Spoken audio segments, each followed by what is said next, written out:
दोस्तों स्वागत है मेरे इस नए वीडियो में।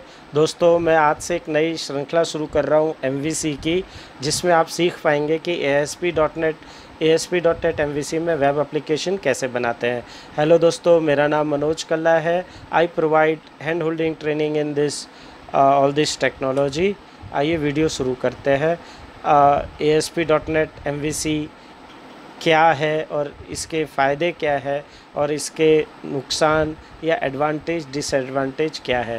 पहले समझते हैं कि ASP.NET MVC ये जो टेक्नोलॉजी है, ये 3 वर्ड है ASP.NET MVC। हर एक वर्ड अपने आप में एक बहुत बड़ी चीज़ है कि जैसे ASP active server pages, .NET ये एक माइक्रोसॉफ्ट का फ्रेमवर्क है जो कि .NET फ्रेमवर्क है और ये इंटरनेट से कनेक्टिविटी या बोलते हैं ना, एक नेटवर्किंग से कनेक्टिविटी है, इसलिए इसका नाम .NET रखा गया। तो ASP.NET for creating a web application, उसी का ये अपग्रेडेड वर्जन है जिसे हम MVC कह सकते हैं। ठीक है दोस्तों, और MVC का फुल फॉर्म है मॉडल व्यू कंट्रोलर। तो दोस्तों एक्चुअली ये MVC जो है, ये लाने के पीछे क्या कारण है। ये MVC सिर्फ माइक्रोसॉफ्ट में ही नहीं आया है, ये PHP में भी आया है। PHP में इसे लॉरेल के नाम से उन्होंने अपना प्रोडक्ट लॉन्च किया है, जावा में भी है। ठीक है दोस्तों, तो MVC ये एक वेब डेवलपमेंट फ्रेमवर्क है, काफ़ी हाईली टेस्टिंग है। ये एक अपने आप में एक डिज़ाइन पैटर्न भी है कि डिज़ाइन पैटर्न यानी होता क्या है कि आप जिस तरीके से आप सॉफ्टवेयर आप डिज़ाइन कर रहे हो, उस पैटर्न को क्या कहेंगे, उस पैटर्न का नाम है MVC। तो डिज़ाइन पैटर्न अपने आप में एक पैटर्न होता है जिसके बेस पे आप अपने एप्लीकेशंस खड़े करते हैं। तो इस टाइप के जो एप्लीकेशंस है MVC, इसमें MVC is a short form, और MVC में 3 मेन पिलर है, मॉडल व्यू कंट्रोलर।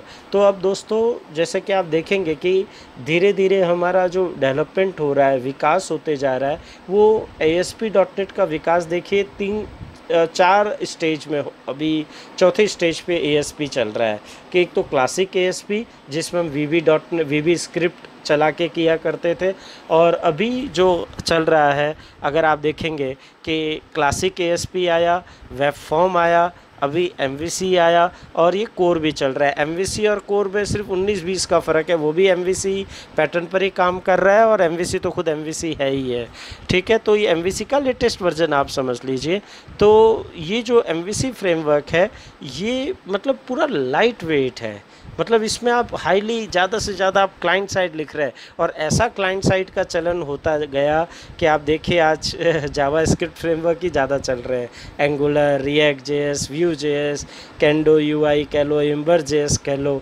तो दोस्तों धीरे धीरे लोग किस तरफ जा रहे हैं कि जितना लाइट वेट एप्लीकेशन हो सके और जितना API के थ्रू डेटा आ सके, बिकॉज कि आपका जो एप्लीकेशन है वो हर एक जगह पे चले, डेटा का आदान प्रदान इजीली हो जाए, data incoming and outgoing easily जा सके। ठीक है दोस्तों, तो MVC फ्रेमवर्क जो है वो मेनली जो इसकी जो मेन असेंबली है वो है सिस्टम वेब डॉट MVC। तो सिस्टम वेब डॉट MVC ये एक हार्ट है MVC का, इसी के अंदर इसकी सारी फंक्शनैलिटी है। जैसे मैं पहले भी कह चुका हूँ, ये वेब फॉर्म से obviously is very competitive, very very light weight. और दोस्तों इसकी एक अच्छी चीज़ ये है, और ये आप जो दूसरे जो प्रोग्रामर जो ट्रेडिशनली काम करते आ रहे हैं, उन्हें तो क्या चाहिए कि बटन है और बटन पे डबल क्लिक किया और क्लिक इवेंट लिखने की आदत है। जैसे विजुअल फॉक्स प्रो में, VB6 में या वेब फॉर्म में भी जो था वो सब उसमें एक इवेंट बेस्ड पैटर्न रहा करता था। तो अब ये जो MVC आने से क्या हो गया कि इवेंट बेस्ड आप नहीं कर सकते। ऐसा नहीं कि आप कंप्लीटली नहीं कर सकते, you can take the events but with the help of the client side. तो जो क्लाइंट साइड इवेंट है वो जावास्क्रिप्ट और jQuery के थ्रू होगा। तो दोस्तों इसमें 3 लेयर काम करती है ASP.NET MVC में, मॉडल व्यू कंट्रोलर। तो दोस्तों ये समझते हैं कि इसके एडवांटेज क्या क्या है। तो दोस्तों इसके एडवांटेज अगर आप देखने जाएंगे तो एडवांटेज में सबसे मेन तो मुझे तो एडवांटेज यही लगता है कि बहुत स्मूथली आप प्रोजेक्ट को हैंडल कर सकते हो।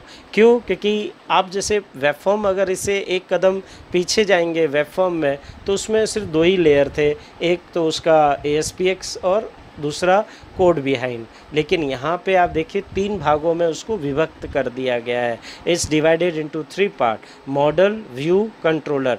तो आप डिवीजन ऑफ लेबर कर सकते हैं कि जो HTML वाला बंदा है वो व्यू को तैयार कर दे, या जो डिज़ाइनर है वो व्यू की तरफ ज़्यादा ध्यान दे, और जो सर्वर साइड का कोडर है वो कंट्रोलर को अच्छा करे, और जो डेटाबेस एडमिनिस्ट्रेटर है या डेटा जो किस तरीके से डेटा आएगा जाएगा उसकी प्लानिंग है वो मॉडल पे ध्यान दे कि क्या क्या फील्ड्स बननी है। और इसका जो दोस्तों जो वैलिडेशन है वो इतना पावरफुल है कि जैसे jQuery ऑनोबस्ट्री जो वैलिडेशन है आजकल हम वेब फॉर्म में भी लेने लग गए हैं, ठीक है। तो वही यहाँ पर भी आप ले सकते हो, नहीं भी ले सकते तो आप क्लाइंट साइड भी वैलिडेशन अलग कर सकते हो, सर्वर साइड भी वैलिडेशन अलग कर सकते हो। मैं जैसे कि आप सुनते आ रहे हैं कि ये मैं कह रहा हूँ कि भाई ये लाइट वेट है, लाइट वेट है, तो ये लाइट वेट कैसे है, how this is the light weight. तो दोस्तों ये लाइट वेट इसके लिए है कि अगर आपने देखा होगा वेब फॉर्म में, अगर आप वेब फॉर्म भी आपने देखा होगा तो कि वेब फॉर्म में हर एक जो कंट्रोल रहता था वो अपने आप को व्यू स्टेट से बांधे रखता था बाय डिफ़ॉल्ट।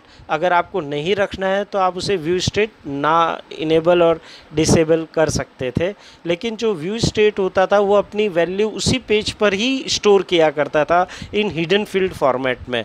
तो ये जो व्यू स्टेट का पैटर्न है वो माइक्रोसॉफ्ट ने MVC में पूरा ही ख़त्म कर दिया है और पेज लाइट वेट हो गया। और इसमें आप ज़्यादा से ज़्यादा HTML बेस्ड राइटिंग और ज़्यादा से ज़्यादा अच्छे से अच्छा वेब स्टैंडर्ड्स आप इसमें फॉलो कर सकते हैं। और दोस्तों इसकी जो खूबसूरती है वो टेस्ट ड्रिवन डेवलपमेंट है कि जैसे यूनिट टेस्टिंग हुआ, ये सब चीज़ें जो आ गई वाकई, and this is the fantastic features कि टेस्ट ड्रिवन डेवलपमेंट है। और उससे भी अच्छा जो एक ब्यूटी है वो स्केप फोल्डिंग सिर्फ ये MVC ASP.NET में ही नहीं है दोस्तों, ये आप हर एक जो वेब फ्रेमवर्क है, स्केप फोल्डिंग फ्रेमवर्क, ये सब में पाया जाने लगा है कि आप उसे अपना मॉडल दे दीजिए, उसके बेस पे ये आपका एक कोड खुद ही बना के दे देगा। आप क्रिएट का बना दीजिए, इंडेक्स का आपको ये खुद से रेडीमेड कोड बना के दे देगा, और फिर आप उसके कोड में चेंजेस करके या UI में बदलाव लाके आप अपने हिसाब से जैसे चेंज करना चाहते हैं आप चेंज कर सकते हैं। तो इसके फोल्डिंग फीचर्स क्या है कि जिससे आप रेडीमेड जनरेटेड कोड आपको खुद सिस्टम बना के देगा। This is the great thing. अच्छा दोस्तों, अगर डिसएडवांटेज की बात करें तो ज़्यादा तो है नहीं in the site of MVC, लेकिन अगर आप गौर करेंगे कि कहीं ना कहीं वेब फॉर्म में अच्छाई ये थी कि हर एक फ़ाइल जो आपका कंसेप्ट रहता था वो, या डेवलपमेंट का जो कोर कंसेप्ट था वो फाइल बेस्ड था कि ये काम है तो उसकी ये फ़ाइल है। तो आपको पता चल सकता था कि ये स्टेप 1 फाइल बनाई है step 1.aspx, तो ये step 2.aspx है, कि आपको फ़ाइल के नाम पर ही पता चल जाता था कि इसके बाद ये फ़ाइल एग्जीक्यूट होनी चाहिए, इसके बाद ये होनी चाहिए। लेकिन बहरहाल MVC में ऐसा नहीं है। MVC में अगर आप देखेंगे ना तो MVC में कंट्रोलर ओरिएंटेड प्रोग्रामिंग है।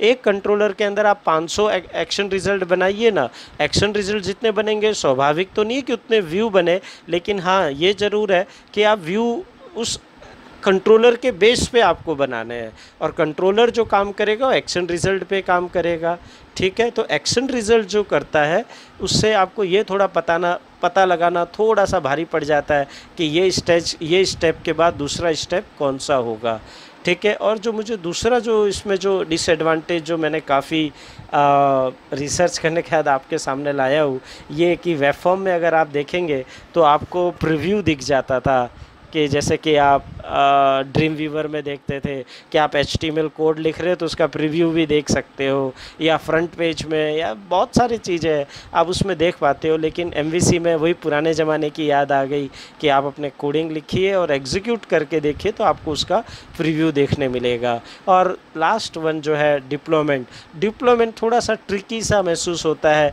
कि व्यू कहाँ डालनी है, पहली दफ़े समझने में थोड़ा सा डिफ़िकल्ट हो सकता है लेकिन मुश्किल नहीं है, ठीक है दोस्तों। तो इस तरीके से हमने जाना कि ASP.NET MVC है क्या, उसके एडवांटेज क्या है, उसके डिसएडवांटेज क्या है। दोस्तों सीरीज़ पे बने रहना तो आप पूरा MVC सीख जाएंगे, और मेरे चैनल को सब्सक्राइब कीजिए, वीडियो को शेयर कीजिए। Thank you.